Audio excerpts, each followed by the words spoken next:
January 11th, 2021 vocabulary. Place the X over the puzzle piece that is not a unit rate.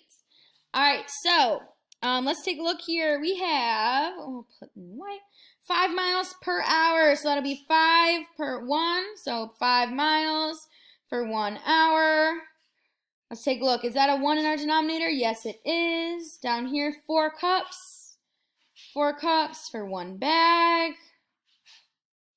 Yep, so 4 cups in 1 bag. That's a unit rate. There's a 1 in the denominator. 6 dogs for 1 cat. Yep, that is a denominator of 1. 2 pages per minute, so that means 1 minute. Yep, that's also a unit rate. Let's take a look. 6 miles over the past 3 days.